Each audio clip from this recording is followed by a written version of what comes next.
Okay guys, so I've been dropshipping now for 3 years. I've seen a lot of insane results. I had a lot of friends producing like 500k a month. Me myself been producing way over 200k a month. We've seen a lot of insane results. But the guy you guys are going to meet now in my interview is something I've never seen close to before in my whole life. This guy's been producing 2 million a month. I'm pretty sure he's been crushing the e-commerce games. His retargeting campaign's been insane. What I'm gonna say guys, I've never seen anything similar to this. This guy is killing it with the private labeling on Shopify. Him and his partner, they're doing incredible results. I've never seen anything similar, so you guys better watch this whole interview I did with him. Super exclusive. I'm super thankful and blessed to be in a situation to be able to even ask him these questions. So I hope you guys enjoyed. If you do, make sure you smash a like on this button, because this guy is insane. I don't think you've seen anything like this. He's doing some really cool things with the private labeling and making money with Shopify and everything like that. It all started out as dropshipping, I'm pretty sure. We'll see later on in the video. So we're going to talk a little bit about the mentality, the mindset. We're going to talk about scaling, Facebook ads, Facebook bans, payment holds. We're going to talk about absolutely everything. And yeah, there's nothing that we're not going to talk about. Okay guys, so if you like this video, please just go down, smash a thumbs up when you watch this interview, and for real, watch the whole thing. You're not going to regret it. I promise you guys. Watch the whole interview. It's gonna be worth so much. You will not regret it. It's super interesting. So just put it on your headphones while playing a game or while working out or something. I don't know, just do that. And if you want to follow me on Instagram, my Instagram will be here. I have 2 spots open for Q4 coaching. People have been producing way over 200k a month in the coaching program now. So if you want to get in, your chance is now. I'll tell you, this program is super successful. So let's meet Yengub. He's killing it, and let's get into it. How are you, bro? I'm good, man. You doing good? What's the time That's over there? good. I'm good. 9:42 p.m. only. Still early. You're in Canada? Yep. That's cool. Yeah, I would just want to ask some questions, you know, do a little bit of an interview, and Yeah, sure. that's about it. I've seen you've been killing it with Facebook ads and everything, and those retargeting campaigns you showed me too. I've never seen anything similar to that. Yeah. It's my first time running campaigns like that as well. But Yeah. keep running them up. So I just started doing like only CBOs now, and the campaign's been going crazy. Oh, I bet, bro. Yeah, better than ever. Oh, fuck yeah. Just in time. Yo, the costs are going crazy though. It went from like $1 to like $2.5, $3 now. Crazy. Yeah, it is crazy. Yeah, everyone's get banned too. It's the only message I get of people getting banned, and you know, talking if it's the election or whatever. Yeah, just everything. Everyone's going crazy. It's like overthinking too. Yeah, definitely a lot of opportunity costs. Yeah, 100%. Crazy. Yeah, I think you could just start with like saying you know what you've been doing, what you're up to, maybe how you get started as well. Sure. Yeah. So lately, pretty much I've been working on a lot of stuff lately. It's kind of hard to focus on one thing, especially with like we have like $1 million in like payment holds right now, so it's like really hard to do anything at all. So we have to like when we're doing something, we have to take it like we have to be very conservative. We can't make like down payments on inventory. We can't scale aggressively either. And then now that we're not using the same payment processor that we did before we got that hold, things are like pretty limited. We can't scale really big, so I'm like very limited. Like the cap is like $500,000 a month, and then it can't go any higher. And then there's also a 10% reserve hold, which literally kills all the profit. And now that we have this hold too, every chargeback, we can't dispute any chargeback, right? They close us completely off. Every chargeback gets directly taken from our account. So on top of our profits being 10% of it getting taken away, like more than 10%, it's based on revenue. We also have chargebacks and fees taken out of our accounts too. So we're like, analogy I can give is like water going to the boat, like your boat's sinking, right? And like you're trying to keep it afloat by using a bucket to spill like to take the water out. So that's basically what we've been doing. But so far, we found like a bunch of winners, but we can't scale it just because of payment processing. We're just taking it a little slow, and I wish we had that $1 million right now, so we can do like down payments and just like get US stock to mitigate like the incoming fucking cost of goods. Gonna be fucking insane in Q4. Like, remember April and stuff? How crazy it was? Yeah. Bro, I hope it's not as crazy this holiday season, man. We'll see. But are you guys in like trouble now? Oh no, we're fine now. We're just scaling. We've been just like keeping low scale. So I just have like fuel storage right now. One of them just got their payment processing set up, so we're doing a 5K a day on that now. And then the other ones are just low scale. And then we're just getting US inventory in for that. But yeah, I had to like since I last talked to you, I spent like 300K out of my own pocket to pay down our debts and everything because we didn't have the money from like our other payment processor. It was fucking annoying. Yeah, but other than that, I've been just working on this consulting thing on the side too. Just getting feedback from people, but don't know when I'm gonna launch that, and working on YouTube as well, video on as well. But like I've been like slacking because like my mind's not there. It's like on ecom, as like it's like so much projects, so much things to do. But like what I was curious about is like, have you guys ever ordered, like, I don't know, early in the career or anything? Have you guys ever ordered like a lot of inventory and like not being closely to manage to ship out everything, and just like just like a huge struggle with like ordering way too much? Oh, I had both ends. I had a time where I ordered way too little and I scaled too fucking hard. Then I had time where right now I'm going through it right now. For one of my stores, I ordered way too much, but it's selling really slow. It's probably gonna take like 100 days at this rate to sell all the inventory. But so I haven't been really focused on that store, so I'm a little bit to blame for that. But we've just been keeping like a consistent using consistent cost cap for that store, and just letting it run on like autopilot, but not really scaling it. Tried, but not sure where it goes. I'll just have to do the math and stuff. Haven't been really focused on that just because like it's just so low return. It's like a more long-term project. Yeah, now I was just wondering about that. Also, how quick do you guys ship out? Depending. So our warehouse is in Las Vegas, right? So for Las Vegas, it'll ship next day. So actually, we leave one day for customers to change their order information, and then the next day we ship it out. But total shipping time depends where you are. It can range from 1 to 5 business days. Or if it's Las Vegas, it could be like same day or the next day. Cool. Crazy. One other thing I was wondering about is like, for the beginners, how important do you think like shipping times is? Because there's a lot of different people saying like, just in the beginning you can use AliExpress and everything. Like, what's your take on shipping times, especially if you're planning to scale past 2-3K a day? Because I've definitely started getting quicker shipping times. I mean, almost instantly. Shoot, I would say, when you're starting out, like money is like an issue, right? But like now that I've experienced everything with like the problems with the payment processing and Facebook and everything, I would say just take it a little slower and just do the best practices. Try to figure out shipping. And then once you find a winning product, if it's like hard winner, it's just turn into a business. Like run it slowly for like a month, maybe lower scale, whatever, build up some cash, and then do down payments and get your custom creatives in. Get creative. I mean, it's easier said than done because like it all costs money. But shipping times, I don't know. Everything's getting more stricter, right? Like you've experienced like payment processors getting so strict now. Yeah. They literally just insta flag you. Yeah. I mean, if I have 2% dispute or anything chargebacks, I'll get banned. Luckily, I don't know, but I don't know why, but I rarely get chargebacks or any payment processor issues. But I definitely know what you're talking about. Yeah. I don't know. Like, I would say it's important. Obviously important. Just get down everything. It's like people are like, yo, how do I reduce my chargebacks and stuff? It's like, what should I say to customers? Like, just nail it at the root. Well, what's the root of it? It's like the shipping times and product quality. That's what people care about. If you get that down, it's like, okay, you don't have to worry about your customer service and everything out too much, unless you're like trying to like build something sustainable. And it just depends on your goals. If it's just like short-term money gain, fuck it, fuck shipping time. Just do 14, 21 day shipping and cash out. But it's gonna come back to bite you. It happened to me before. You're gonna have a shit ton of headaches. And I see like people doing private label, they could be like do 100K in one day, no problem. Like how? Like Shopify payments. Like how the fuck? And then they tell me they're not dropshipping. I was like, okay.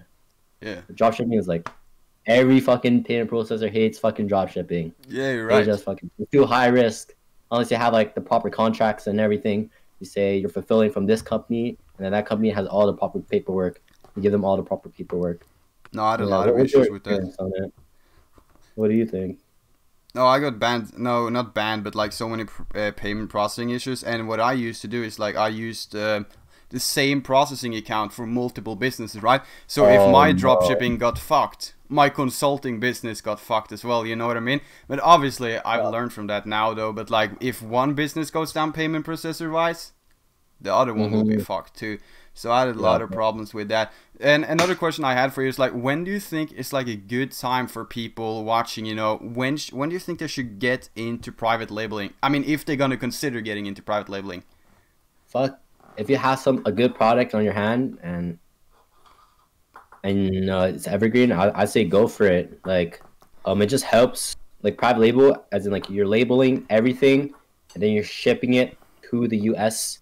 Or if you're shipping from China, don't overscale because I was private labeling in China, but I overscaled anyways. So like shipping, even though I had it private labeled, shipping times were long as fuck still. Even though I had it private labeled, I'll just take it slow because with private label we have restrictions, right? You can't like scale it super hard. Like you actually have to like follow business practices. With dropshipping is like, I mean, I think it's a little sketchy sometimes. We do sketchy things with dropshipping, right? Like make money.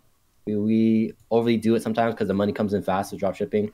But then thing that we encounter, like all of us dropshippers know, is that we have to find new products all the time.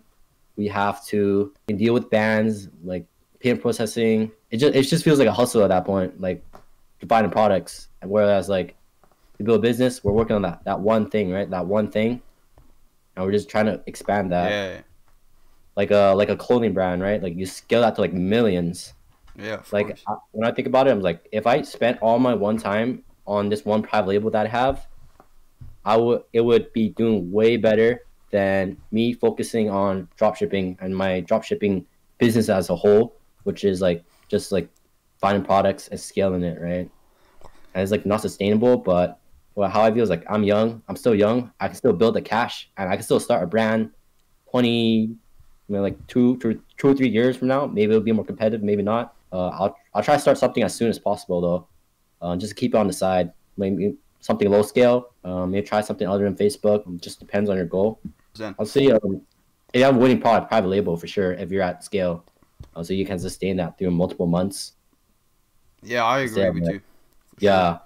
But a lot of people, you know, they just do like short term. You know, they run a product for 1 to 2, 3 months. The ad's starting to die out, and then they just jump to the next one, using the pixel, you know, to do the same niche. I feel like it's really short-term thinking, and that's usually the people that comes to me, you know, with the stories of like, hey, I did 400K in a month, and now I'm back to zero. I'm back to testing again, just because you know keep doing that over and over again. Exactly. Yeah. Yeah. Private label, and then having that like logo on the product, having that custom creative, having some sort of logistics, like upgrading your logistics, whether it's shipping times, reducing the lead times, improving product quality, and then even on the front end, telling the customers why it might take a little longer, justify like slight shipping. You're like shipping from China is kind of long as fuck. Actually, it's mostly the lead times. It's pretty fast shipping from China, like 6 to 8 business days, but the lead times are fucking killer. And then every fucking supplier lies about their shipping times. They never disclose the lead times. Yeah, you're especially right. like CJ drop shipping and stuff. They're fucked. But have you? There's one thing I was gonna ask. What's it again? Yeah. Do you guys like send out emails to customers if they don't email you if there's like a problem, or do you only like talk to customers if they talk to you? We proactively send an email.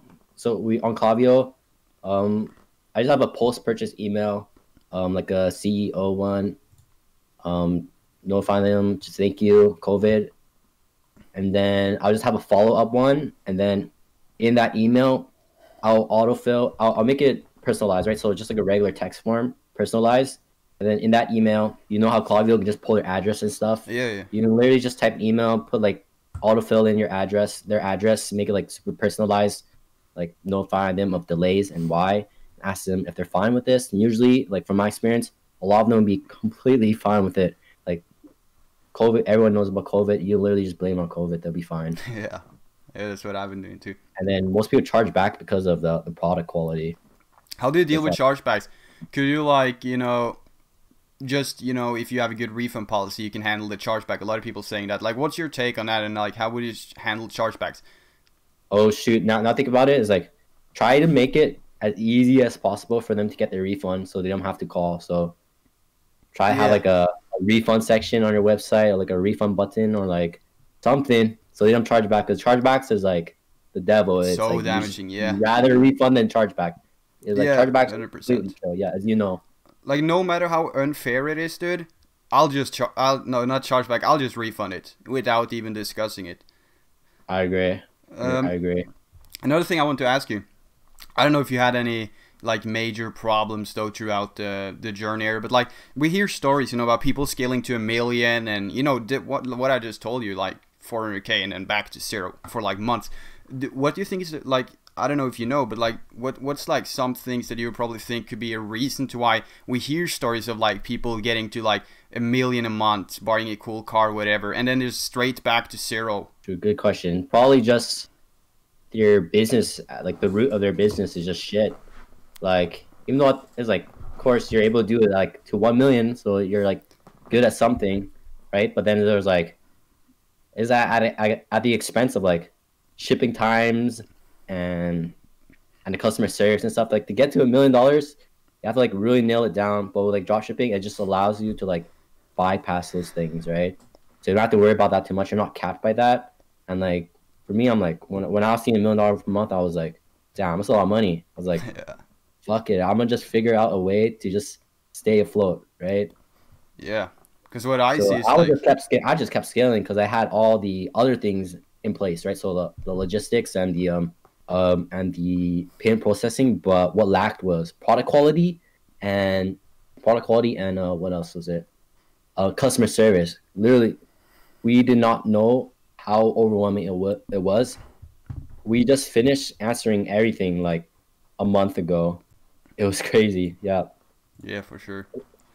Because the problem I see is they don't treat it as a business, They just look at it as a Yeah. money printing game, and then they obviously get fucked eventually. Yeah, take it slow. 100K in a year profit. That's a good living. You Yeah, put yeah. that all back, times that the next year, Now you got a fucking real business. You don't have to worry about multiple things. You're just worrying about that one business. You're building something now. Yeah, I think you're totally right. And as for another thing that I think a lot of people are probably gonna wonder about, like how do you test your products? Very And also random. how do you like sort of know that it's time to get into the scaling phase or not? Oh, so I I will have to admit that I test exactly like how every other YouTube guru does. I think um really just $10 budget ad sets. Except I do USA only in that one campaign. And then I have another campaign, $10 ad sets only. And then in this campaign it'll be like Canada, United Kingdom, Australia. Just so I'm organizing the data, and I'm also allowing Facebook to just optimize super focus without like testing in different pockets and stuff, and spending my Sure. budget up on that. I just And want to see the results really quick. Yeah. 100%. And then also, in terms of if you're only talking about the Facebook ad scaling and not, the back end of business, what do you think is like the difference between scaling a store to 200K a month and to 1 million a month? Okay. Well, I think every store you get scaled to like $1 million in a month. It's just like how profitable are you gonna be? And there's times where like your product's gonna be like popping off hard as fuck, right? And there's times where it won't be. Say you have like, it just goes back to private labeling. You have a good product, just play the long game because there's fluctuations in every month, right? Yeah, Maybe you have a winning 100%. product in your hand right now, and like that month is like shitty, right? And like your business practice was shitty as fuck, right? So like you scale to like 200K per month and it ends there, and like your ad account, everything gets banned. Well, then like the next month, it might have been like even better for that product, but like you weren't following the best practices, so you didn't even get to see that. Yeah. Like just playing the long game. Like you're gonna make more in the long run than try to get these short gains, but like the short gains do matter at the start because you need that cash flow, right? You need cash to 100%. build I agree. something. Difference is cash. More cash you have, the way easier it is to scale. Payment processing, and just being on Facebook good side. So having good ads, having good website, just being compliant, having your own creative. And when you have your own creative, you can protect yourself as well. Someone's copying you, just file DMCA, and their whole business manager will get banned. Yeah. What else? Just understanding algorithm too, and not being scared to test. Yeah, like for me, like I spam hella campaigns when I'm testing or like scaling, and then I just trim it down, leave the best, and then I just note it down, like note everything down that I do, and whatever works. And then I just try it on different ad accounts, keep testing. That's cool. Another thing I was wondering about is because this is the thing I see daily. You know, since I obviously consult people and everything, they either hold on too long or they quit too early.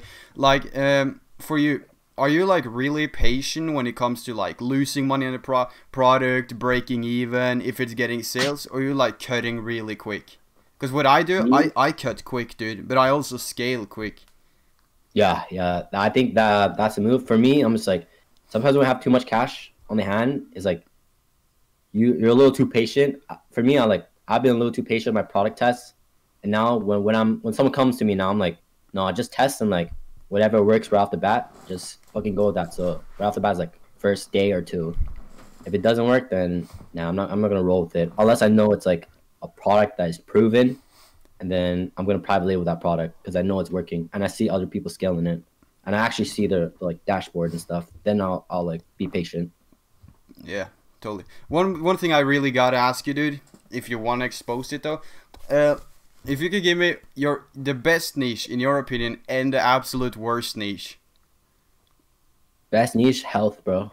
Health, bro. What's the worst? Worst niche? Fuck. That's a good question. I've seen like jewelry hit $1 million per month. I've seen beauty. I've seen pet. Will be the worst niche. Probably health as well. It's the best and the worst. 100%. Depending on what product it is, because like health is like product quality. It's always a product quality, but hey, it sells fucking amazing. So I guess like best in terms of making money. Yeah, 100%. For me, it's always been like healthcare and skincare are like the banned niches. Like I'll get way more banned in those niches, dude.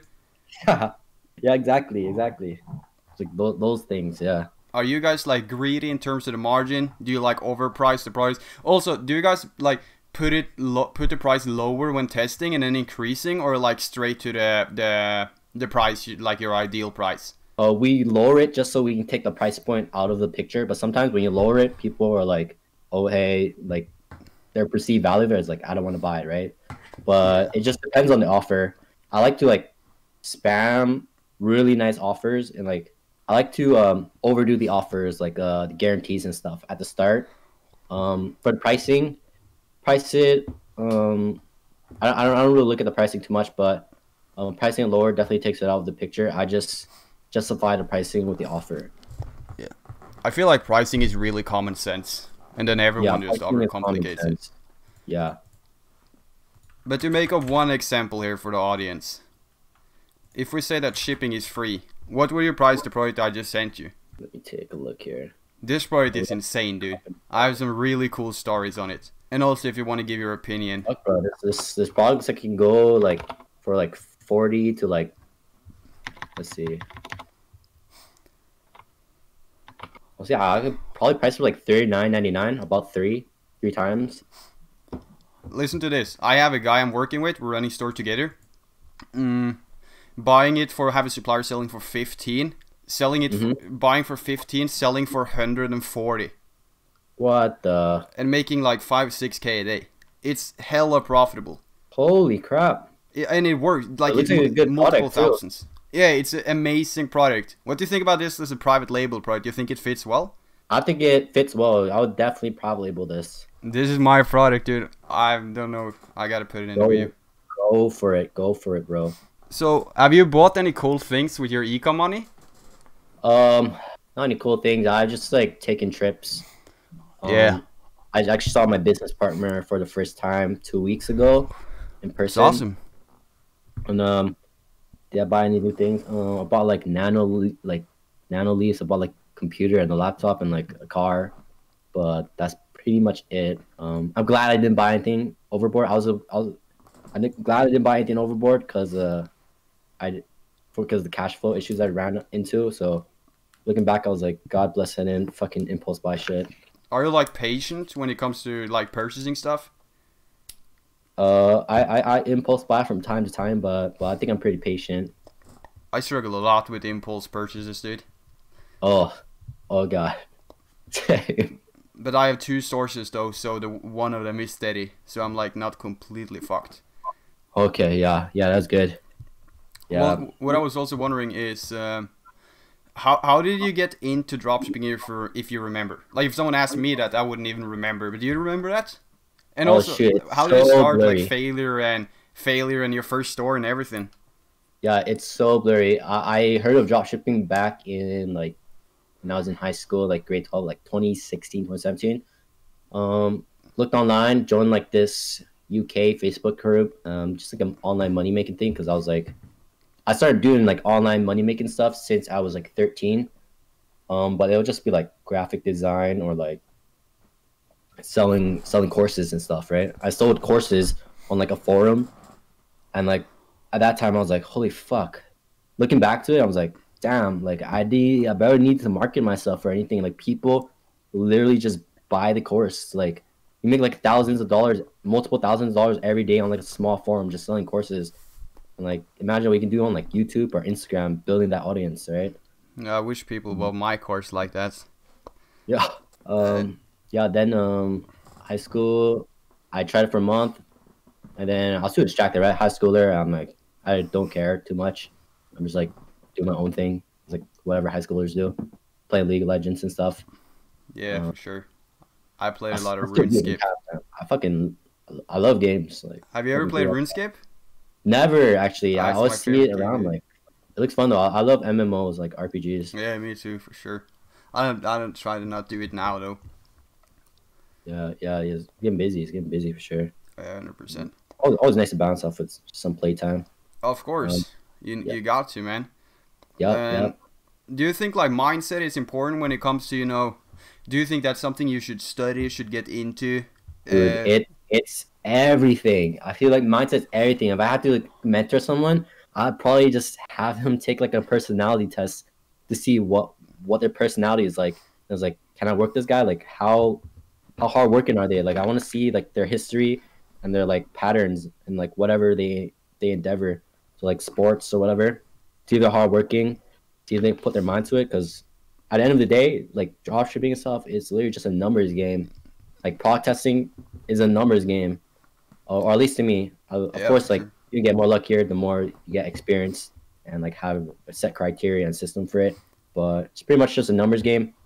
Then you can take mentally, because this shit is crazy, fucking mentally demanding. And like probably thinking back like a year, like if we were to look back a year, if we were look back a year and we were going through the problems now, I'll probably just like kill myself or some shit, because I probably would not be able to handle it. It's like a slow buildup of your mental threshold. Yeah, it can be tough on the mentality, dude. Yeah. That leads me into the next question, which I'm actually curious about. Because for me, the mental downs, they never really existed. I know it might sound strange, but like, when I sold my designer belts, because I had like Gucci belts and I thought I was the richest guy in high school, I obviously didn't make any money. But like I would sell them and I would lose money on ads. And for me, the mindset, I felt like it was in place. That's what I'm going to ask you too. Like, when I spend money, like, I felt like I was so determined, like, nothing would sort of take me down, though. So if I were to lose, like, 2,000, I wouldn't even care about the loss of 2,000. I'd just be like, where's my next 500? So what I was wondering is, like, when you started out, how was it losing money? Did it really affect you? Or did it, like, sort of have the same feeling? None. I think I was like, I lost some money at the start. I was like, fuck, I'm losing money right now. Like, I just gotta keep going because I see other people fucking doing it. Like, I just gotta unlock the code. Like in the big scheme, in the big picture, is like $200, like nothing. $2,000, nothing. Is like, for me, I'm a very positive person. I would think like I'm always happy and positive. I always look at the positive stuff. Like, people look at like negative stuff, like, oh, they didn't make it, I'm not gonna do it. Or like, let's say I look at relationships, like, oh, people divorce all the time. It's like, no, I don't look at that. I look at like, hey, there's fucking couples that live and like are together until they die. Like, I don't look at the negative stuff. Like, the positive stuff always outweighs for me. Yeah, of course, dude. On that. Dude, happiness is a mindset to a certain degree, I feel like, I agree. That's something I really try to practice, actually, being positive, you know, having that mindset and everything. I think it's super important, dude. Mindset is everything for sure. I agree. It's powerful. And yeah, what are your like, what's your 5-year downline like goal? Fuck, make as much money as possible dropshipping, and then I really want to get into the courses, to be honest. But I'm gonna say plainly, I want to make something really, really good as a course, so I can stand behind it. But I want to make money off it as well, because it's just business, right? We're all entrepreneurs. We're trying to make money, but Yeah, and provide others value. The product too, right? We want to help people, but there's a trade-off. You want help. You want of course. Yeah, right. But with your results and screenshots and everything, you could sell a lot of courses if you just keep growing the brand, your personal brand. Yeah, and everything. I hope so. Once YouTube. Yeah. I just want to get to, like, when you just calculate it, it just makes sense. You can literally just get to 8 figures off course sales and plus ecom is like easily attainable. And then it's like, what do you do from there? Like, I honestly don't know what I'm gonna do from there. Yeah. Courses is powerful. I know people, you know, and these are unknown people. Like, they don't have a personal brand or anything, but they just run Facebook ads and profit 100K a month of courses without any brand. Holy affiliate? No, they make the course. They're like unknown, but I mean, eventually they'll get known. But they don't have a brand or anything. They just show their face and sell the course, and they make 100K profit a month just from running ads. I want to see their ads and their landing page. It's like super intriguing. I'll let you mention it. Yeah, I don't know too much about running ads for things like that. That's actually how I started out. I was just walking around lying to people, saying like, hey, I'll run the ads for your car dealership. Just give me 1.5K. Obviously, didn't know how to run the ads. I do it. That's how you do it. You just got to throw yourself in the deep end. Like, fuck it. Let's just go get it. Of course. And back to the retargeting campaign you showed me. That thing was crazy, I remember. What was that again? And what's like the story behind it? Or is it even a huge moment? I don't know. I don't know. So I was already really high scale. I was running like a really basic retargeting, like a broad, like 180 day. But then I saw I was reading a book, like a marketing book, and it said that the frequency or recency is like super important of your customers, like how recent they were on your page or interacted with your business, right? So I was like, one day is super hot, right? And I was running at high scale rate, like 10K a day. I was like, fuck, I need to run like retargeting focused on like the people that just visited my site, like the really hot people. So I was like, 1 day retargeting, 3-day retargeting, and it fucking worked crazy. And then I was just scaling it, just breaking it down from segments. And I was like, 1 day, 3-day, excluding 1 day, 7-day, excluding 3-day, and then just seeing what worked. And I just had the same offer in every single one. I had the same offer in all the campaigns. I just segmented it so I could scale it by budget and see what was working. Yeah, I remember you showed me. Like, you joined the live stream, and I hadn't seen you before, but everyone in the chat was like, I don't think you know who joined the live stream and everything, because they've seen you. Like, the numbers you do are crazy. Oh, yeah. Yeah, retargeting is one third of it. Do you only use CBOs? I only use CBOs. Don't touch anything else? I do ad sets at the start. Recently I've been experimenting with ad sets, but I always go back to CBOs. But I do pretty aggressively now. What do you think about lookalike audiences now? From what I've seen, it was more powerful back in the days. What's your take on it? I just see it as like new audience to scale and test. I just test everything. Like, I don't see anything as like cookie cutter. I just like to test everything. But new thing I've been doing with CBOs, lookalike audiences, I break it down for like 1% to 1 to 2%, and that'll be in one CBO, and then another CBO will be 2 to 3%, 3 to 5, and 5 to 7, 7 to 10. Sweet. Just so I can just optimize it faster and like allocate the budget focused on like the really hot audience. Yeah, for sure. What's your dream car, man? Fuck, bro. Fucking Porsche 911 Turbo S. What about you? Yeah, it's crazy. Yeah, what about you? Ferrari 488. Nice. It's my favorite, dude. Yeah, fucking beautiful cars. Do you guys live in the penthouse, or is it like just the office? It's just like an office thing. It's beautiful though, working with the views and everything. Yeah, it is. But I'm back with my parents right now because I keep traveling back and forth right now. Cool. Have you been getting any cool Airbnbs? Hotels in the state. Last time I visited like 2 weeks, and I'm going again in like 2 days. Um, yeah, we're just my business partner just paying it off with our points. Cool. Are you a big money spender? Yes, I have a spending problem. I think I have too, dude. it leaks. Like I don't know where it leaks. Like food and something. Like how the fuck? Yeah, it's the food for me for sure, dude. Yo, the food can't resist it. Everyone always the food. Yeah, eating out and everything. I agree. Also, what I was gonna ask you, man, have you ever been at the point where you were thinking dropshipping was fake? Or, Yo, doubting it? I would think I was like I would be like I don't know how to fucking teach this shit.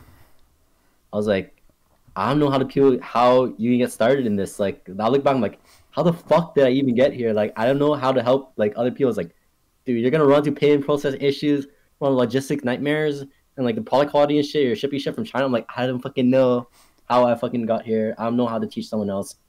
Yeah. Yeah, it's just like every time someone shows me the results, I'm just like, bro, how the fuck do you do that, bro?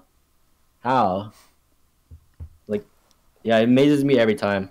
Sometimes I even think like, did I even get these results? Like, is this even fucking real? I feel like it's insanely broke. Even when you do like 10 million revenue, the profit, it feels like nothing. I know, dude. You don't realize it. Like for me, You it's don't like realize it. I don't realize anything, and then just like once a month or once, twice, one time every week or something, I just sit down and it just hits me like, wow, this thing is incredible, and then I don't realize it for like another month. Yeah, it's like great gratitude and yeah, we're super blessed actually. Wow. Yeah, it's just the Wi-Fi. I think it's just really easy to make money now. It's definitely not easy, but I mean like the people not taking advantage of the time we live in now, they're not smart. They're missing out, bro. Especially if they were positioned correctly during COVID season, the peak, damn, they would have cashed out. Yeah, dude.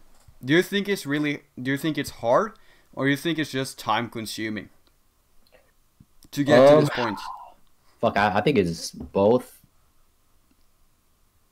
Um, Do you I think don't know. mentors are essential, or learning from, like, yeah, a mentor? Do you think that's needed? I think it starts from the person itself. If they're really hardworking, then they can see a lot of benefit from a mentor. If they're not, and they're not willing to put in the work, they're not serious as they think they are, they're not going to see any results, whether they have one or not.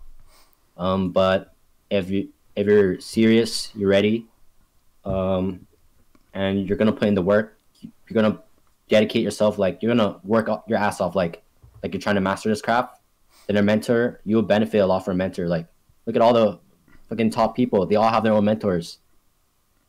Yeah. At the position you're in now, would you say dropshipping is like, the freedom business, where you actually have a lot of time? Or you think that's not really true? I guess it's somewhat. We have the luxury of like being able to move around and work from our homes. I guess you would say provides some freedom, but like more money, more problems, Of right? course. Like problems are like fucking huge now, but you adapt and like you become a stronger person, and it basically trains you for life too. It's just a whole life thing. I won't get too deep into it. Me neither. Yeah, I thought Yeah. all the problems I had 3 years ago would it. disappear, Yeah, you know dude. it. When I made money, it didn't. So it's a whole life like It is. philosophy thing, man. Of course, yeah.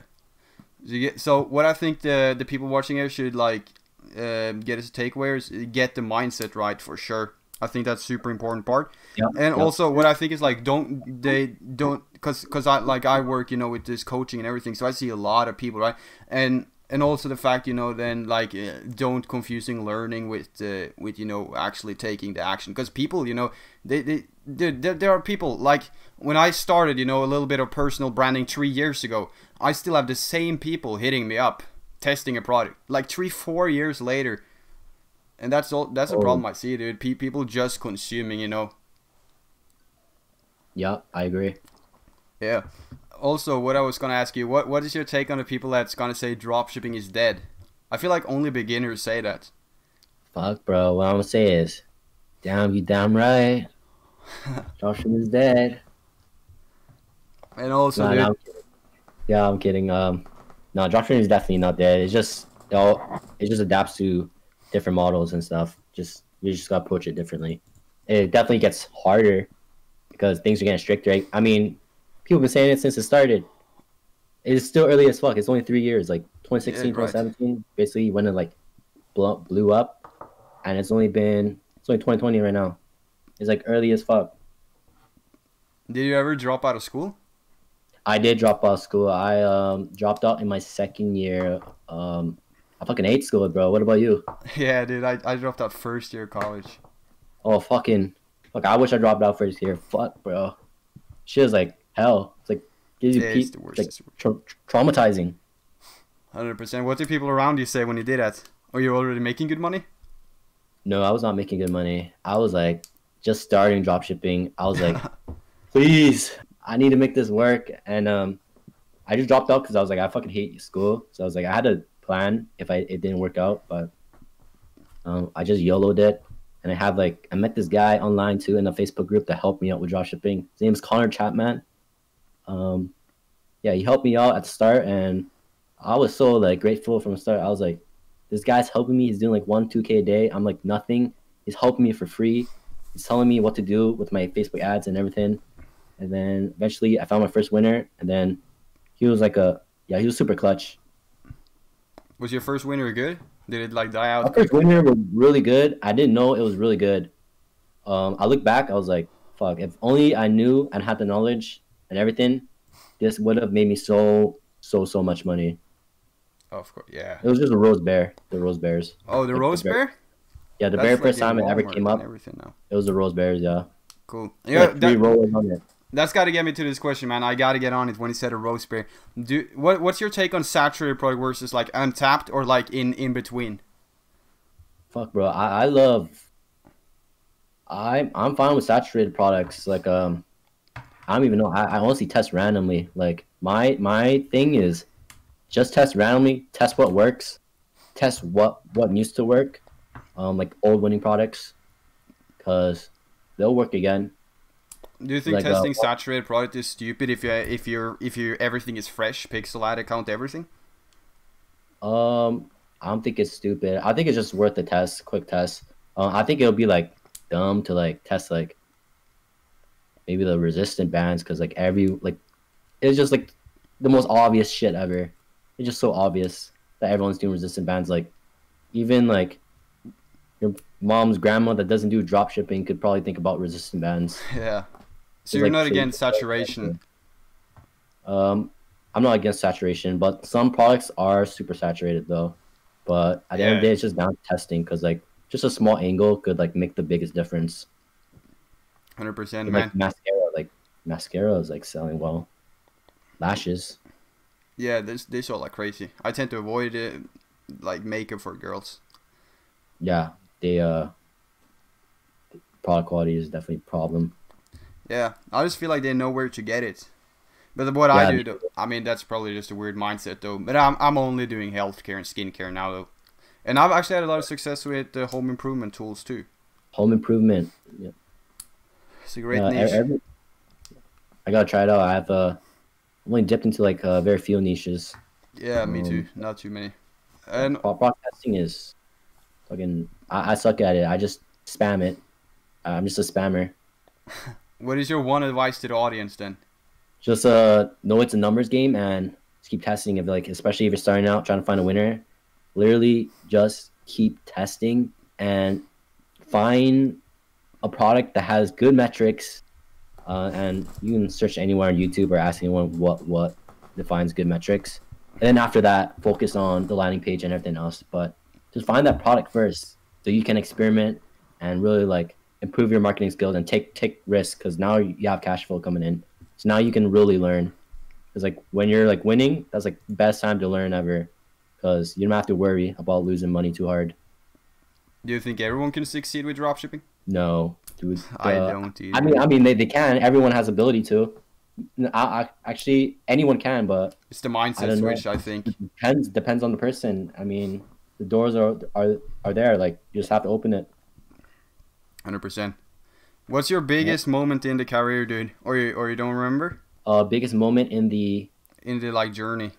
Oh, the journey. Oh, probably like meeting my business partner. Yeah. That's awesome, dude. The relationship I built with him really allowed, like, he's really into like the logistics and stuff. So I'm like more of the creative marketer side. So, like, with him combining together is like a dream. And then he's also really good at finding and hiring agencies and building that connection. So actually, you know, Iconic, the brand. Yeah. Yeah, I have like I was on the call with Mark Brazil like 4 months ago. I have his number and everything. We were about to partner up with him on something, and I'm also friends with his best friend, that runs an agency, and we work with that agency, and then he connects us with all his connections when we need it, and then we also got to meet Fies, owner of Sweet Dreams and everything. So like yeah, that's awesome. Just meeting everyone, just so the connections, just like it just all falls into place. It's nice to not go like alone for this journey. Connections is everything, dude. I agree. Like, I agree. yeah, for me it sucks, dude, because it's travel restrictions and everything. Like, I made a lot of connections last year, but I can't meet any of them because I can't even cross the border, you know. Oh my god, I bet, bro. So I'm still alone, dude. I mean, I got my partner over here though, but that's about it. Norway? Is it Norway? Yeah, I'm in Norway. My plan is to move to the States, man. Oh, States? Yeah, same. I'm gonna do it soon, dude. It's scary. And then check out Canada. I feel like Canada is a little better than the States, but the States definitely have better benefits when it comes to like business, living. Definitely Canada, balance of both worlds. Yeah, just from, I don't know anything about it, but from what I've seen, it just looks like States is a little cooler, but Canada is probably a better place to, I don't know, grow up, live. Yeah. Norway's definitely on my bucket list, so. Norway's great, dude. I'll tell you. I've actually met some dropshippers coming over to Norway. It's beautiful, dude, but tax rates are like 50%. But besides that, I'll go there for like a vacation or something, and we'll link up. What did you say? I'll say I gotta go there for vacation one of these days. Yeah, once COVID and stuff, that'd be sick. It looks super beautiful. Yeah, Canada is allowed in Norway, actually. Oh, really? Yeah, at least it was a couple of weeks ago. Okay. I want to visit there with like my business partner and girlfriend and stuff. You should, man. So where can the guys find you? Just on Instagram right now at Yengub, Yengub. Yeah, same as in the Discord chats. Yeah, same as in the Discord chat. I'm not really focused on it. I'm just posting casually. But soon I feel like I should just be focusing my time on YouTube because that's the best reach. You should. Like I'm kind of wasting my time on Instagram. Especially if you have results and good camera and stuff, you'll blow YouTube up. Yep. Are you ever gonna put your money in like real estate? Maybe a little, park some money, but I don't know. It just doesn't interest me right now. Unless I meet someone and then like I see it, and I'm like, damn, that's be friends with them. But right now I know nothing about it. Right, I haven't put any effort into it, but eventually it seems appealing to everyone, so I can see myself getting into it if I look into it more. Yeah, that's cool. Do you have anything to say before we wrap it up? Not really. You just get this bread. Hopefully the followers will do it too. Yeah. Okay, guys, you know where to find him. It's Instagram here. And that's about it.